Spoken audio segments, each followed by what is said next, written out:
un passage, j'ai un peu peur qu'il soit un peu long, que ce soit du pillage. Enfin, au début de Fraternité de Pierre, un court texte de Pierre Michon.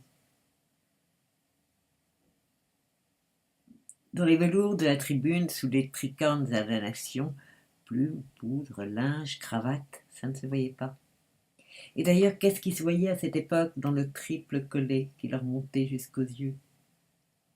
Les yeux, oui, peut-être. Oui, les yeux restés. Les yeux pour s'aimer et se dévorer. Et quelle passion aussi, nous, quand nous les regardions. Quelle passion à les voir monter et descendre, à les faire monter et descendre à la tribune et dans la charrette, étreint par la gloire, étreint par Samson.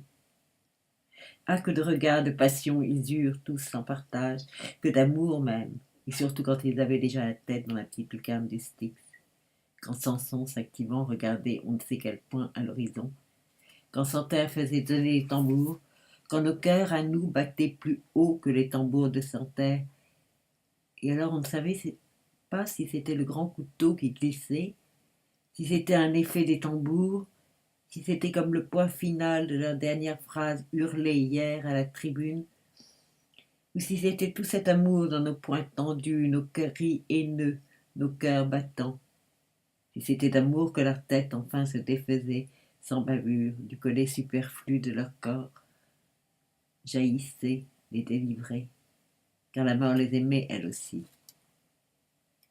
Nous les avons tant aimés que parfois je me demande, comme on fait de l'objet médiocre qui fut pendant un mois, pendant 10 ans, le maître de nos jours et de nos nuits, je me demande s'ils ont véritablement existé, s'ils ont porté le chapeau à la nation, s'ils ont vraiment fait marcher le grand couteau, si c'était leur clameur, les voix cassées, les voix entières, les grands enjambements rhétoriques hurlés sans le souffle à 4 heures du matin, si c'est cela qu'il me semble entendre quand je passe la nuit dans les jardins devant les Tuileries.